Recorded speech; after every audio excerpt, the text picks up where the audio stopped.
Have you ever seen a TV commercial that genuinely made you laugh out loud?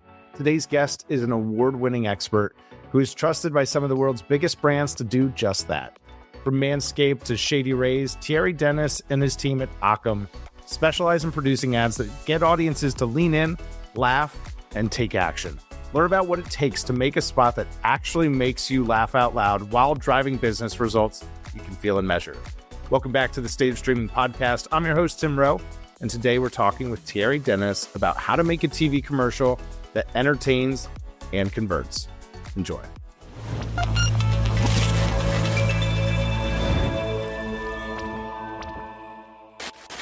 Thierry, we are looking forward to having a conversation today about what makes great creative. But first, can you tell us about who Occam is? Who do you serve? What's the problem that you solve? And why is creative so important and often overlooked? Yeah, absolutely. So I'm a commercial director. I'm the co-founder of Occam. We're a boutique production company based in San Diego. Really just me and my longtime DP trying to do good work out there and work with brand to create things that, people want to watch and obviously turn into, buying their product and their services. We specialize in a bit in comedy. I would say that's a subgenre of commercials that we're really good at. We've done a bunch of work in that space for brands like Shady Rays, Manscaped, Smart Acid, TSIA, Gen X, all kinds of stuff. But at the end of the day, we're a full service production company, and we service a bunch of different clients that may have different needs in terms of genre or come from different verticals. So we've produced video content for consumer electronics brand, fashion, finance, tech, pharma, casinos. I would say our clients are a mix of ad agencies, brand directs, the marketing director, marketing folks at a brand, or sometimes even other production companies who need a director DP duo for like a specific campaign. Cool. So they're looking for a commercial. They want a commercial made that tells the story about their brand. Yeah. They could choose anyone. I'm sure that there's lots of people. I've got a buddy with a video camera. He could make me a commercial. Why do brands and agencies choose to work not just with Occam, but with a commercial director? What is the advantage of working with someone who specializes in directing commercials? I mean, a commercial typically is 30 seconds, right? It's very, very, very short. And within those 30 seconds, you got to grab the attention of someone, an audience that typically don't give a shit about it. They don't care. They were watching something else. You interrupted me. You interrupted me, right? So it is, it's a hard proposition in the first place, right? So I think the devil's in the details in terms of the creative. I think in terms of what you put on camera, right? You have, again, very, very limited time to convey an entire world, characters, value prop for the brand, or value prop or features for a product. Lots of information, and you want obviously that audience to sit down and watch it, right? That's the goal, and remember some of it, and hopefully on the back end take action and like go buy that product, right, or that service. So I think where it's important to have commercial production company, commercial directors, people that really specialize in that, specifically when you're talking those really short form scripted content, is to have folks that really will pay attention to those fine details and put themselves in the shoes of the audience and make for ultimately creating something that resonates, right? And just to quickly go back to the comedy part. I mean, that's something that we specialize in, but that's something that I truly believe is one of the most effective genre when it comes to that, to grasping that attention from the person that you've just interrupted, right? If you can make someone smile, I'm not even saying like burst out laughing, but just smile at something, they're so much more likely to remember that spot, and in turn the product, the brand, the service, the features, whatever it is that you're promoting. We'll look at an example. Let's look at an example from Manscaped. For folks that don't know about the Manscaped brand, can you give us like a high level, who is Manscaped? What's it like working with Manscaped? What's their kind of voice? How do they generally go about doing Yeah, that? absolutely. So Manscaped is a men's product company. They started off, they're from San Diego. They're still based out of San Diego, but they've grown quite a bit since we we originally worked with them. They started out doing a shaver for men's privates. At the time, there's nothing, I mean, if you wanted to shave down there, you would just use like maybe like a head shaver or something, or like a razor. And they made a product that they advertised as being safer, right? I mean, it's obviously very, you don't want to nick any part of this. So sensitive subject matter, and Yes. okay, so men's grooming, a personal hygiene product, as it were. This is going to be something we air on television, right? It's got to be family friendly while still getting the messaging across. Yeah. Let's take a look at this one. We're going to watch the whole commercial. It's 44 seconds. So if you're not watching or you're not listening to this on YouTube, you're probably going to want to check it out. We'll make sure to link to all the commercials close by so folks can watch it. But let's watch this Manscaped spot, and then we can talk about it.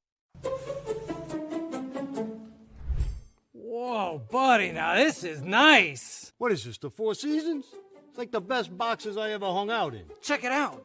I don't even see thigh or junk or nothing. It's like we're in our own special little place. Hello? Huh? Oh, everything's so soft, too. I could definitely get used to this. We could definitely get used to this. The new Boxers 2.0 from Manscaped, featuring the super soft jewel pouch. Go to manscaped.com today and get your pair a pair.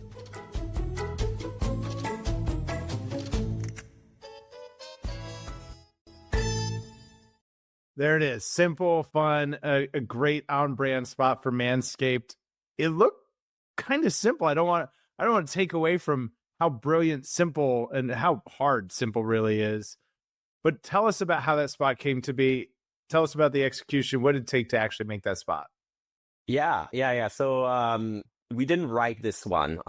We worked with the folks at Manscaped to kind of refine it on the back end, but the original idea came from them. I mean, they've been in general, like, if you don't know Manscaped's advertising, go check it out, because I mean, throughout their entire history, they've, now obviously this is for boxers. They've gone into like a lot of other men's grooming products, but they're really good. They do awesome, what I think is awesome and super funny commercials in general.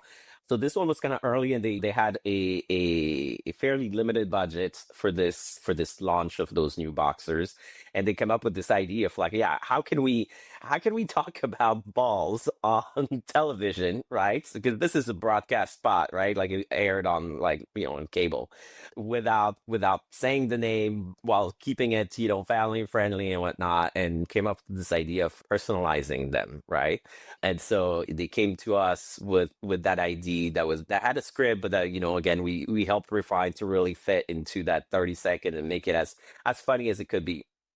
I would say the execution, it was fairly simple. It was a very simple shoot. It was actually part of, we did 2 commercials at the time. The other one that you can see on our website, called History of Undie, was a lot more complex when it comes to execution. This one we shot in half a day, I think, in the studio, and it was all about the talents. I would say those 2 guys, really, that's where we spent, I think, the most focus and the most energy and time in finding those guys.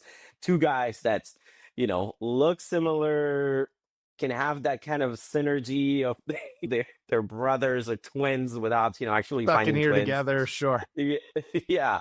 And but the shoot was pretty simple. We wrapped them into this like fabric so that they would like be squished together and they couldn't move, and then so they're actually in this thing together. They're actually in this thing together, right? That's kind of wrapping them and keeping them tight, because otherwise, they would not match movements, and I think that was like one of those little details that make it feel more real, that sells the idea, right? Is that they needs to be kind of like in this cocoon, right? They were just standing, and we just made sure that they would move, kind of like sway together and move together, and then deliver the lines, and then we flip the image in post, right? And that gives you this idea of. But I think what sells the idea is those little tiny details of like the movement, the look of the character that wrap around them, and then it's just script, right? It's just good script writing, good dialogues that lets you understand, oh yeah, this is what it is. And I think that realization is like the funny part, right? This is where people kind of start really paying attention. I think that's a good reminder too, right? Like it's not the data, It's not the technology. It's a simple idea with fine attention to detail, a willingness to probably break that fourth wall, kind of say the quiet part out loud a little bit, like, hey, we're just going to poke fun at this thing. That is not something that you can do with an AI prompt. That's not something that is easily duplicatable, and it takes a sense of knowing. It takes knowing when to push, knowing when to pull. Let's look at another one. Let's look at this one from Shady Rays. What I love about this one was how scrappy the team was in actually executing this, because when we watched the spot, I mean, it looks like a Hollywood production, but you've got a cool story about how it came together. Let's watch this one. 55% of Americans lose or break their sunglasses every year. At Shady Rays, we decided to do something about it. So we created the Shady Rays Replacement Department. When someone loses or breaks their sunglasses, we make it right, fast. Man, we have a developing situation involving a zip line? Lock in, people. This is what we're here for. Shady Rays, eyewear that has your back. All right, Shady Rays, sunglasses. That's a fun spot, kind of poking fun at. I lost my sunglasses. I wish that I had the Shady Rays sunglass replacement. Right? You want an agent right behind you that pops like, here. Right. So, like, obviously an idea, a concept that we could probably all relate to. How did this one come to be? It's the same thing. We didn't write this one. It was Shady Rays came to us, which they were referred to us by a friend of mine.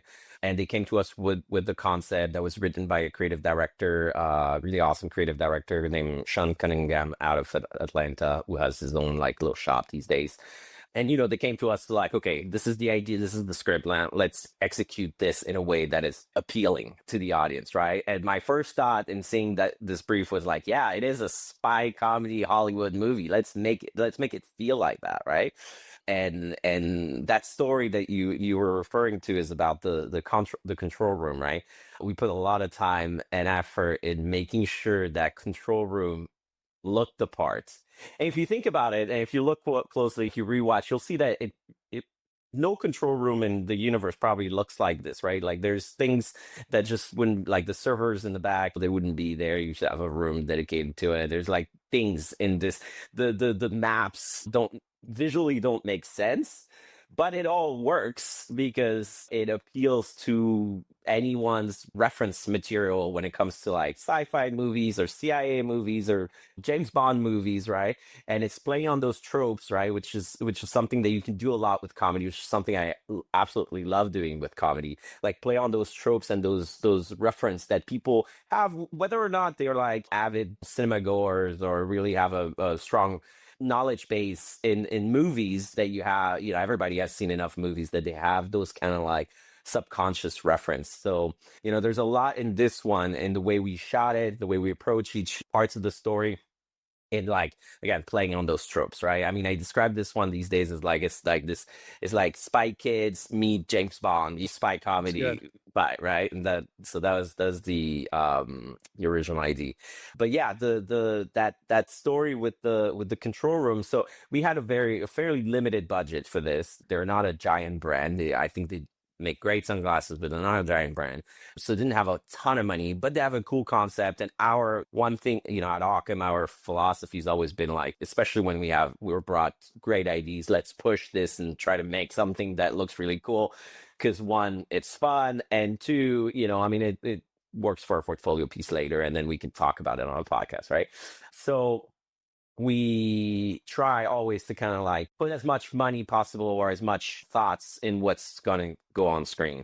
And so that control room was a regular conference room in a modern downtown San Diego building that you could rent for a fee, and that we dressed, right? There was an empty space, but it had those big windows that were nice because we could like push light from outside, and it had this big wall. So if you look at it closely, the whole wall of monitor that the characters are looking towards, this is all CG. So it was green screen, right? And we did that in post.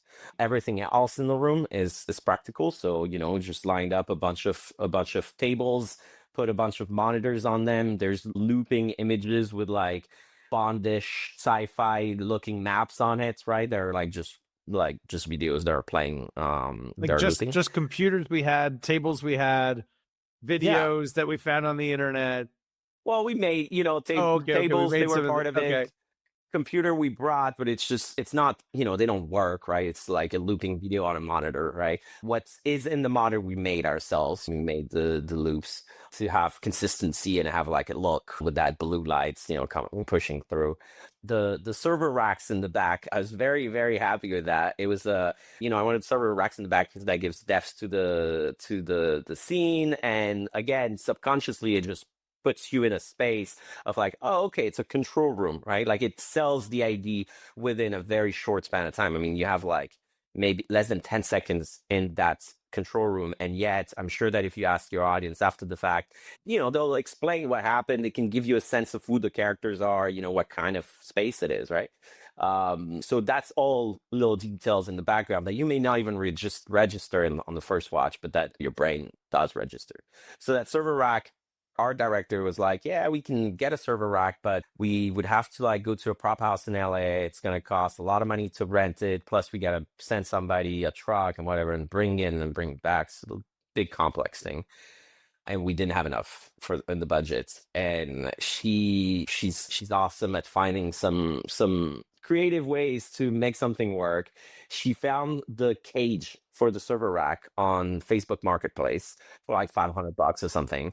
No servers in there, right? Just a cage. And so she bought, and the guy could deliver to our set. So it was perfect. Like take out all the logistical thing that, are annoying. And then she put black foam board inside those cage, pierced holes in them, maybe like 100 holes. I don't know, a lot of holes. And puts little small LED lights in there controlled by a little controller. It blinks and it gives you the idea, and it's quick enough that nobody would ever know that it's not a real server rack.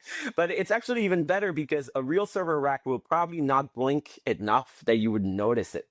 That's a valid point.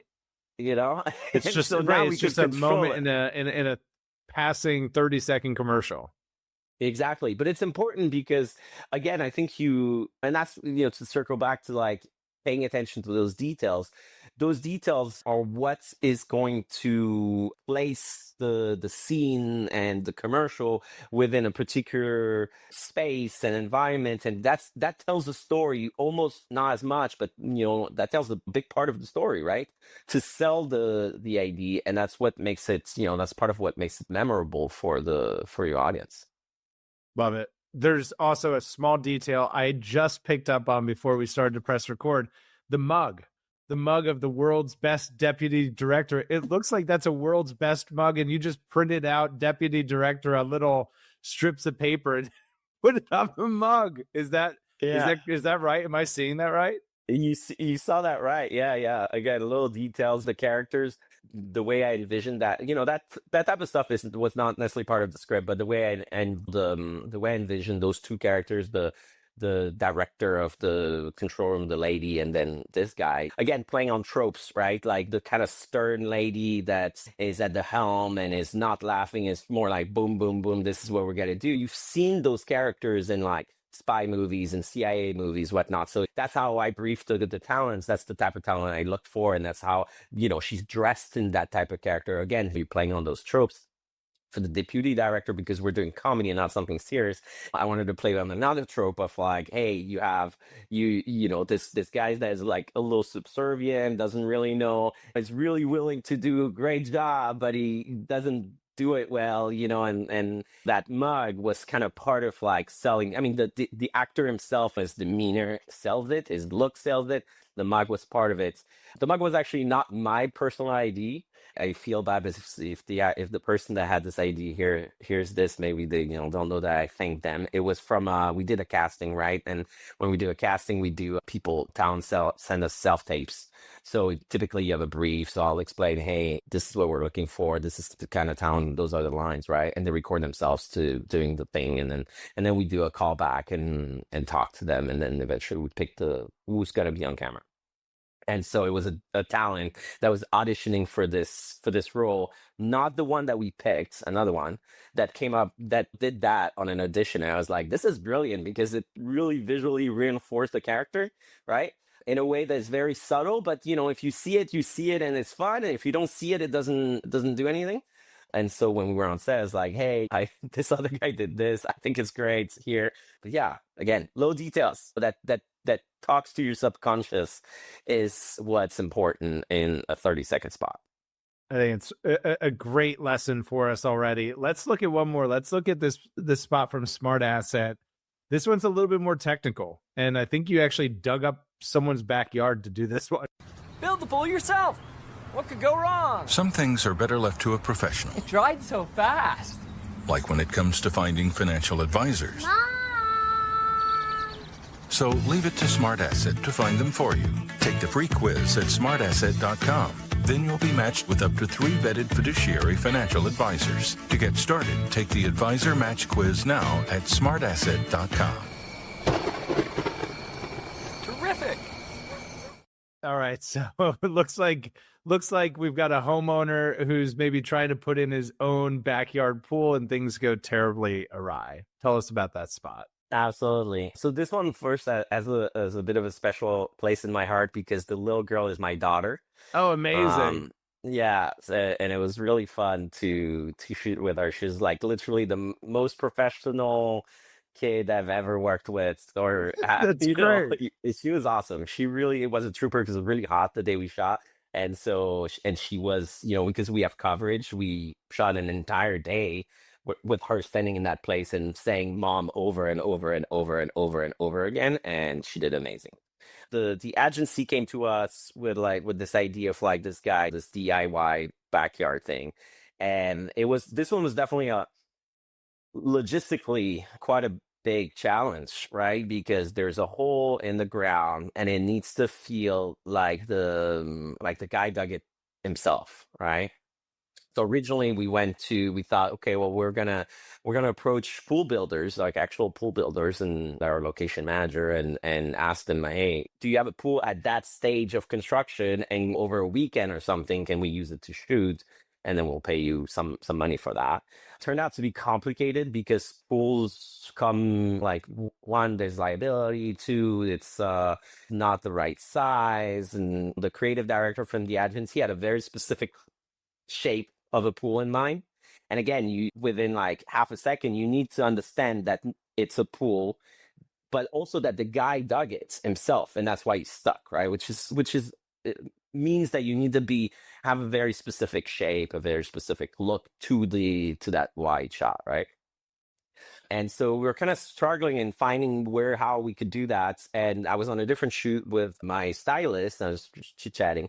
And she tells me, hey, me and my husband are building, we're making a pool in our backyard.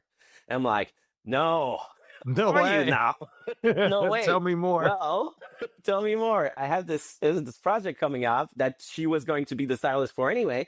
And hey, do you mind if we use your backyard since you're already going to make a hole in it? Can we just make a hole? And it turned out really, really great because, one, we had a location there and she said yes. Two, we could now make the hole because it was our backyard. We could make the hole exactly the way the creative director wanted. So, I was with them on the phone and we drew exactly from that wide shot perspective. This is exactly the space it's going to take. This is where the guy is going to be, exactly the shape. Turns out her husband was used to be in construction, and he decided that he was going to dig it himself with a bobcat, not with a shovel, right?